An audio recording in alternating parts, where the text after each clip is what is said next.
ഹരേ കൃഷ്ണ. കണ്ണൻ്റെ ഓടക്കുഴലിലേക്ക് എല്ലാവർക്കും സ്വാഗതം. അപ്പോൾ നാളെ മുതൽ ജൂലൈ 17 മുതൽ രാമായണ മാസം ആരംഭിക്കുകയാണ്. ഓഗസ്റ്റ് 16 വരെയാണ് രാമായണ മാസം. കർക്കിടക 1 മുതൽ പാരായണം ആരംഭിച്ച് ചിങ്ങത്തിലേക്ക് സൂര്യൻ സംക്രമിക്കുന്ന സമയത്തിന് മുമ്പായിട്ട് രാമായണ പാരായണം പൂർത്തിയാക്കണം. രാമായണം വായിക്കുമ്പോൾ കത്തിച്ചു വെച്ച നിലവിളക്ക് മുന്നിലുണ്ടാവണം. വിളക്കിൽ പാർവതി പരമേശ്വരന്മാരും ഗണപതിയും ഹനുമാനും മറ്റെല്ലാ ദേവതകളും സാന്നിധ്യം ചെയ്യുന്നു. പലകമേലോ വിരിപ്പിന്മേലോ മറ്റോ ഇരുന്ന് പാരായണം ചെയ്യണം. മുന്നിൽ അല്പം ഉയർന്ന പീഠത്തിൽ രാമായണം വെച്ചിരിക്കണം. കുളി കഴിഞ്ഞ് വൃത്തിയുള്ള വസ്ത്രങ്ങൾ ധരിച്ച് മനഃശുദ്ധിയോടെ വേണം ഗ്രന്ഥം കയ്യിലെടുക്കാൻ. തലേദിവസം തന്നെ നമ്മൾ വീടും പരിസരമൊക്കെ വൃത്തിയാക്കണം. ബാഹ്യമായ ശുദ്ധിയേക്കാൾ ഏറ്റവും പ്രധാനം ആന്തരിക ശുദ്ധിയാണ്. അതായത് നമ്മുടെ മനസ്സിലെ കോപം, വെറുപ്പ്, അസൂയ, കുശുമ്പ് ഇതെല്ലാം നമ്മൾ ശുദ്ധിയാക്കണം. ബാഹ്യവും ആന്തരികവുമായ ശുദ്ധിയോടെ വേണം നമ്മൾ രാമായണം കയ്യിലെടുക്കാൻ. ആദ്യം ശ്രീരാമസ്തുതികൾ ചൊല്ലണം, പിന്നീടേ പാരായണം തുടങ്ങാവൂ. തുളസിയോ പൂക്കളോ കൊണ്ട് വിളക്ക് പൂജ ചെയ്യുന്നതും നന്ന്. വായിച്ചു തുടങ്ങുമ്പോൾ വാത്മീകി, തുഞ്ചത്തെഴുത്തച്ഛൻ, ഗുരുക്കന്മാർ, ഗണപതി, സരസ്വതി, പാർവതി, ശ്രീ മഹാദേവൻ, വിഷ്ണു, ഹനുമാൻ എന്നിവരെ സ്മരിക്കുകയും അറിയുമെങ്കിൽ ഇവരുടെ ശ്ലോകങ്ങൾ ചൊല്ലുകയും വേണം. പാരായണ സ്ഥലത്ത് വീട്ടുകാർ എല്ലാവരും ഒരുമിച്ചിരിക്കുകയും അതിൽ ഒരാൾ വായിക്കുകയും മറ്റുള്ളവർ ശ്രദ്ധിക്കുകയും വേണം. ഓരോ ദിവസവും പറഞ്ഞിരിക്കുന്ന ക്രമത്തിൽ വായന പൂർത്തിയാക്കണം. ഏതെങ്കിലും കാരണത്താൽ വായന മുടങ്ങിയാൽ അതിനുശേഷം ആ മുടങ്ങിയ ഭാഗങ്ങൾ കൂടുതലായി ഉൾപ്പെടുത്തി വായന പൂർത്തിയാക്കുകയും വേണം.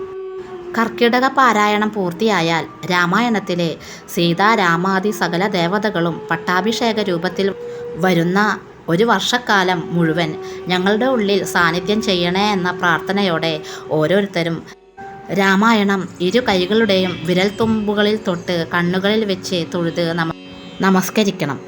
തുടർന്ന് അർഹരായ ആർക്കെങ്കിലും യഥാശക്തി അന്നവസ്ത്ര ദാനാദി കർമ്മങ്ങളും ചെയ്യാം. ഇത് കഴിഞ്ഞാലും രാമായണം ദിവസവും പാരായണം ചെയ്യുന്നതും വളരെ നല്ലതാണ് കേട്ടോ. കുറേശ്ശെ ഭാഗങ്ങൾ ഓരോ ദിവസവും പാരായണം ചെയ്യുന്നതും നമുക്ക് നല്ലതാണ്. 1-ാമത്തെ ദിവസം പാരായണം ചെയ്യേണ്ടത് ബാലകാന്ഡം ആരംഭം മുതൽ ഉമാമഹേശ്വര സംവാദം വരെയാണ്. ആധ്യാത്മരാമായണം കിളിപ്പാട്ടിലെ ബാലകാന്ഡത്തിൻ്റെ തുടക്കത്തിൽ വരുന്ന ഉമാമഹേശ്വര സംവാദം പരമശിവനും പാർവതി ദേവിയും തമ്മിലുള്ള ഒരു ആത്മീയ ചർച്ചയാണ്. ശ്രീരാമൻ്റെ അവതാരോദ്ദേശവും അദ്ദേഹത്തിൻ്റെ പരബ്രഹ്മ സ്വഭാവവും ലോകത്തിന് മനസ്സിലാക്കി കൊടുക്കുക എന്നതാണ് ഈ സംഭാഷണത്തിൻ്റെ പ്രധാന ലക്ഷ്യം. ശിവനിൽ നിന്നും സമസ്ത ജ്ഞാനങ്ങളും ശാസ്ത്രങ്ങളും ഉപവാസയാഗഫലങ്ങളും പാർവതി ദേവി ഇതിനകം ഗ്രഹിച്ചിരുന്നു. എങ്കിലും പരമാത്മാവായ ശ്രീരാമൻ്റെ യഥാർത്ഥ ദിവ്യത്വത്തെക്കുറിച്ച് അറിയാൻ ദേവിക്ക് അതിയായ ആഗ്രഹമുണ്ടായി.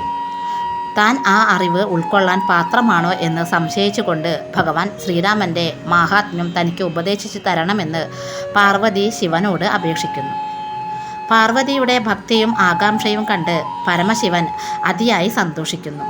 ഈ പരമാത്മതത്വം അത്യന്ത രഹസ്യമാണെന്നും ഇതുവരെ മറ്റാരോടും താൻ ഇത് പറഞ്ഞിട്ടില്ലെന്നും ശിവഭഗവാൻ പാർവതി ദേവിയോട് വ്യക്തമാക്കുന്നു. തുടർന്ന് രാമനെ മനുഷ്യനെന്ന് കൽപ്പിച്ചുവിടുവോരജ്ഞാനികൾ എന്ന് ശിവൻ പാർവതിക്ക് ഉപദേശിക്കുന്നു. ജഗത് കാരണവും പരബ്രഹ്മവുമായ ശ്രീരാമൻ മനുഷ്യരൂപത്തിൽ അവതരിച്ചതാണെന്നും അത് തിരിച്ചറിയാത്തവർ അജ്ഞാനികളാണെന്നും അദ്ദേഹം ഓർമ്മിപ്പിക്കുന്നു. ഈ സംവാദത്തിൻ്റെ തുടർച്ചയായി മനുഷ്യരുടെ വ്യത്യസ്ത സ്വഭാവങ്ങളെക്കുറിച്ചും അവരുടെ പരാജയങ്ങളെക്കുറിച്ചും ശിവഭഗവാൻ പാർവതിക്ക് ഉപദേശിക്കുന്നുണ്ട്. വിദ്യയില്ലാത്ത മൂഢന്മാർ അഹങ്കാരികളായിരിക്കും. ജ്ഞാനികളായവർ അഹങ്കാരം കൊണ്ട് നശിക്കും. ധനികരായവർ അഹങ്കാരം കൊണ്ട് ദരിദ്രരെ പോലെ ജീവിക്കും. ദരിദ്രരായവർ ദാരിദ്ര്യം കൊണ്ട് അസൂയാലുക്കളായി മാറും.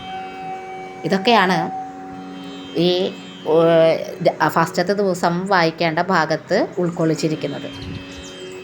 അപ്പോൾ എല്ലാവരും ഒരു 20 മിനിറ്റെങ്കിലും രാമായണം പാരായണം ചെയ്യാനായിട്ട് ശ്രമിക്കുക. 20 മിനിറ്റ് വെച്ചിട്ട് വായിച്ചാലേ നമുക്ക് ആ 31-ാം തീയതി ഇത് വായിച്ച് അവസാനിക്കുന്നതാണ്. അപ്പോൾ എല്ലാവർക്കും ഭഗവാൻ ബാഹ്യവും ആന്തരികവുമായ ശുദ്ധിയോട് കൂടിയിട്ട് ഈ രാമായണ മാസം വളരെ സന്തോഷത്തോടെ സമാധാനത്തോടെ ഭഗവാനിൽ ചേർന്നിരുന്നിട്ട് ഈ രാമായണം പാരായണം ചെയ്യാനുള്ള ഭാഗ്യം തരട്ടെ എന്ന് പ്രാർത്ഥിക്കുകയാണ്. ഹരേ കൃഷ്ണ. എല്ലാവരെയും ഭഗവാൻ അനുഗ്രഹിക്കട്ടെ. സർവം ശ്രീ രാധാകൃഷ്ണ അർപ്പണമസ്തു. ജയ് ശ്രീ രാധേ രാധേ. ഹരി ഹരി ബോൾ.